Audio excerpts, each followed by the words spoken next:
শরৎচন্দ্রের মহিলারা প্রতিষ্ঠিত হতে চাইছে হৃদয়ের জোরে।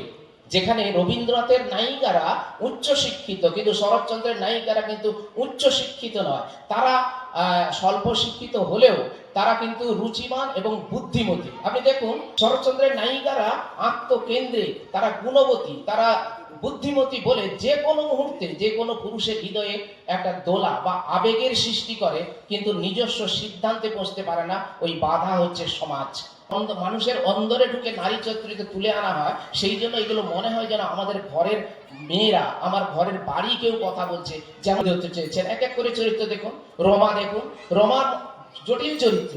একদিকে জমিদারি সামলাচ্ছেন, রমেশকে সে ভালোবাসে কিন্তু নীরবে, সে কিন্তু প্রকাশ করতে পারছে না, কারণ ওই যে সদ্য গ্রামের যে কালচার বা সমাজের যে কালচার, সেখানে বিশ্বেশ্বরী এসছে বটে, সে ন্যায়ের পক্ষে। খানিকটা রবীন্দ্রনাথের আনন্দময়ী চরিত্র, অর্থাৎ একটা সার্থক নারী চরিত্রকে আমরা দেখতে পাই এর মধ্যে।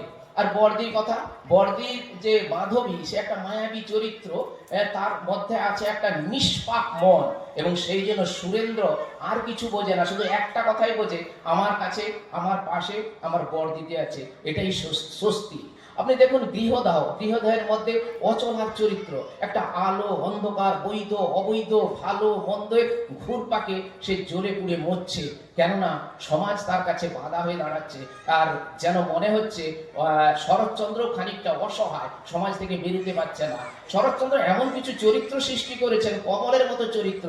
সে প্রতিবাদী বিদ্রোহী শুধু নয়, সে শরৎচন্দ্রকে মানে ফু দিয়ে উড়িয়ে দেওয়ার মতো ক্ষমতা রাখে, এরকম চরিত্রও তিনি সৃষ্টি করেছেন। স্রষ্টার স্বার্থ সেখানে, যেখানে চরিত্র স্রষ্টাকে অবজ্ঞা করতে পারে। বিজয়া দত্তা উপন্যাসের বিজয়া, সেই বিজয়া কিন্তু একরোখা, বিজয়া কিন্তু প্রতিভা, নিজের সিদ্ধান্তে কিন্তু অচল। তাই স্বল্প পরিসরে যেটুকু বলতে চাই, এই যে অসাধারণ সৃষ্টির জন্য এই নারীগুলোকে বলা হয় আমার ঘরের ভাই, আমার বোন, দিদি, মা। এখানে এই সাহিত্যকর্তা অসাধারণ কৃতিত্ব। সবাইকে ধন্যবাদ।